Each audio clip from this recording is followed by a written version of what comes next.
What's happening, guys? Matt Sheriff here, and in this video I want to talk about is Bitcoin in a bubble.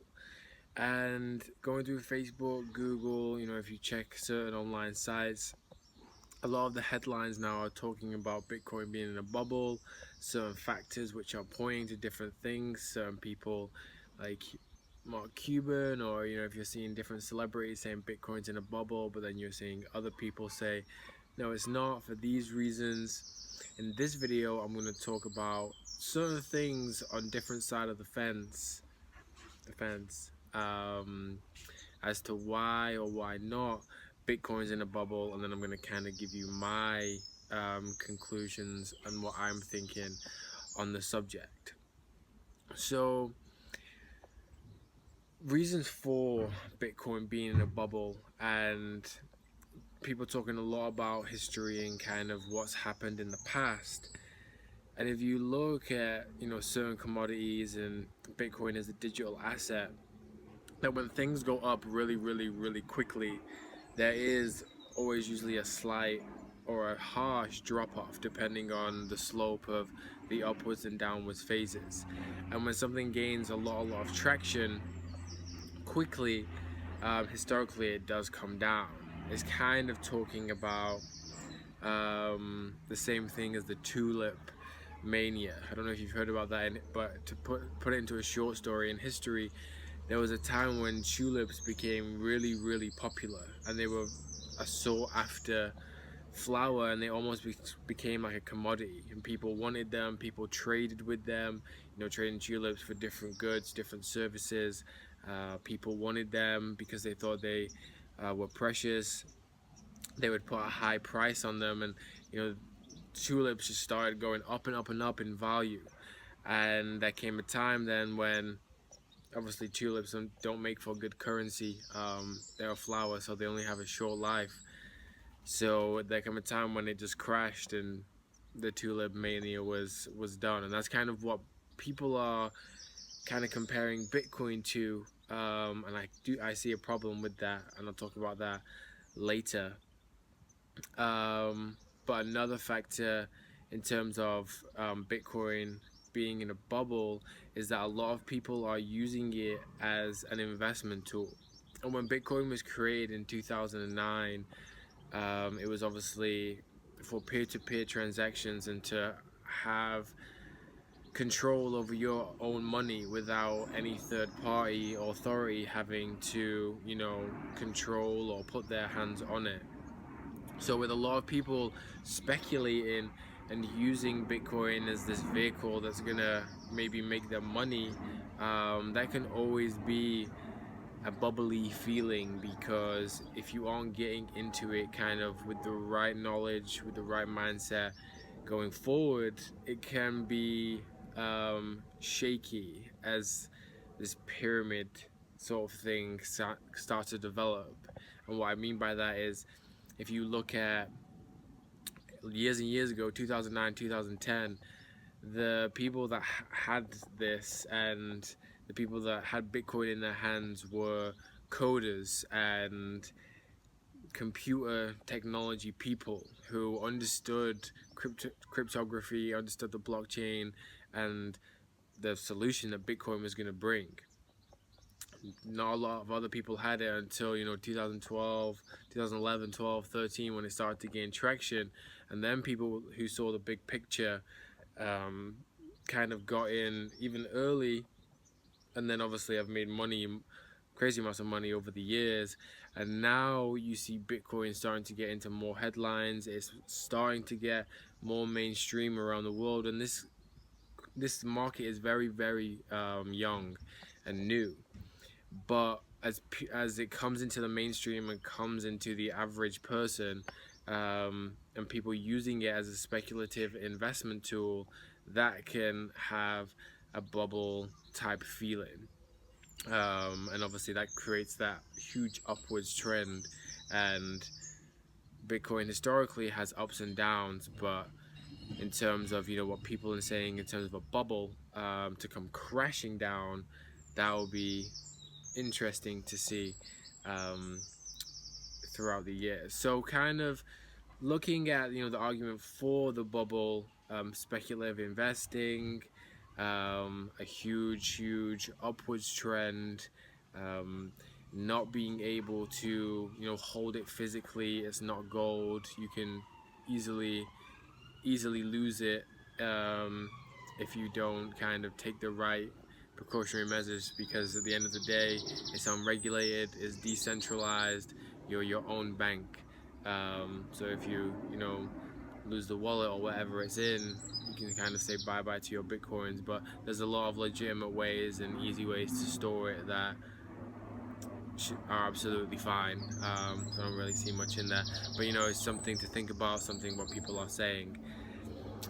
So then we look at factors that point to Bitcoin not being in a bubble, and the word bubble for me is almost a problem as well, because if you look at any bubble in history, especially recently, the dot-com bubble, the 2008 housing crash, that was in a bubble. So the term bubble has a lot been used for centralized markets, and markets that can be manipulated and kind of controlled in a certain way and overstretched. Overstretching is how we get bubbles. So the word bubble, I don't really feel like it pertains to the Bitcoin and cryptocurrency market, because it's the purest form of supply and demand that you can have, because nobody can get their hands on it, nobody can manipulate it in a way that you overstretch it. It's pure supply and demand, and very reactive to the market and the people that hold it. So that, in a sense, the word bubble doesn't really have the same meaning as kind of bubbles that have been in the past. And another thing is that Bitcoin has scarcity built into the platform. There's only ever going to be 21 million that are mined. So in terms of inflation and an infinite amount of Bitcoin being created, that can't happen. Like, if your US dollar, your euro, your pound can keep being printed and printed and printed forever, if it goes on forever. So that's a very important point. Scarcity does bring value. That's why gold is valuable. If there was an immense amount of gold, it wouldn't be what it's worth today, because everybody could get their hands on it. It's valuable because it's rare and it has certain properties, just like Bitcoin. But obviously the physical to the digital, and that's why people call Bitcoin digital gold. And Bitcoin is also very secure. So when you're talking about, they say third party creates security loopholes, as in the more people you have involved in a transaction, say with a bank or PayPal or something which has security holes, then the security drops, as it's easier for different things to happen that may affect the transaction, may affect fraudulent activity, etc. So in that sense, Bitcoin is very secure with the decentralized network that it uses to verify and move value, which is very important, because trust is a huge factor in currency. And that's a lot of the reason why currency has changed over the years.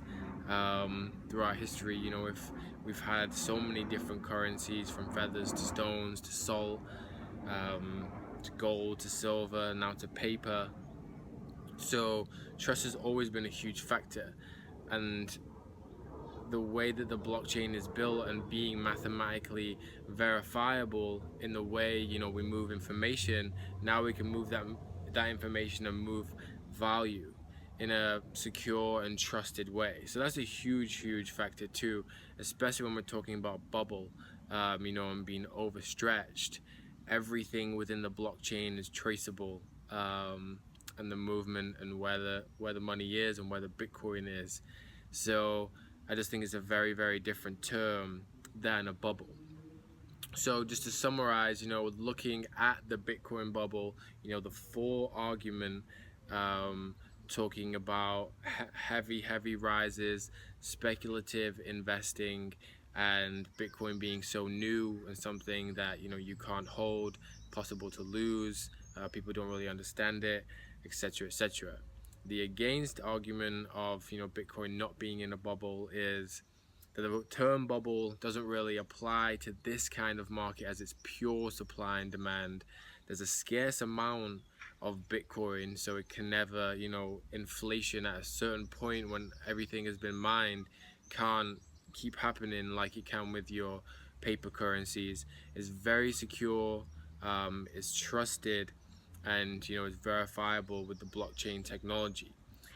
So my view on this and my kind of conclusions after listening to a lot of different people, reading a lot of different things, is I don't feel like the Bitcoin bubble argument really pertains to the cryptocurrency market, in the sense of it's overstretched and it's going to come crashing down. There's so many people, including myself, that believe in cryptocurrency, believe what it's doing and the power that it's bringing and the disruptive technology into the financial industry. So it's a verifiable form of currency and a form of value exchange that is going nowhere, and it's revolutionized the internet. It's took what the internet has done and has put the exchange of value on it, not just the exchange of information. So yes, Bitcoin is going to have its corrections. Cryptocurrency is going to have its corrections. It's going to go up, and it's going to dip, and then it keeps going. And just looking at the trends, you can kind of see that anyway. You can see it kind of go up, dip, go back up. But the thing is, as more money keeps coming into the economy and the economy stabilizes more and more, and it comes down, but then it surpasses its original high from X amount of weeks, months, or years ago, depending when you're looking at the time frame, that the pure supply and demand basis of this market makes me think that it's not in the type of bubble that is being described. Yes, some people are using it as a speculative investment, trying to get in and maybe get out to make money. Happens in a lot of different markets, and a lot of investment funds also around the world are getting involved in this. Hedge funds, diversifying their portfolios and their clients' portfolios into these digital assets that are experiencing huge growth because of the solution that they're bringing in and the type of way that they're entering into the market. So that's quite a lot of information to digest, but I hope that kind of gives you an overview of the Bitcoin bubble and some of the arguments for and against it, but the very interesting factors that are happening within this space that kind of point to certain directions. And the future is optimistic, especially for me. Who knows where this industry is going to be in 5 to 10 years? Maybe Bitcoin is still at the helm. Maybe another cryptocurrency is doing currency better in the type of cryptography and blockchain technology that is growing every month and every year. Right now, it's a very new, young, lucrative industry. So it's exciting. I think if you're watching this and you're involved in the crypto space, I think we're here at the right time. It's just about following the trends, following the news, and I think a lot of different things are going to happen, but very optimistic about all of it, and I think it's going to be an amazing ride. So I hope that video helped you, kind of decipher some of the bubble arguments. If you want to learn more about cryptocurrency, check out my crash course, subscribe to my free newsletter, lots of goodies in there, subscribe to the channel.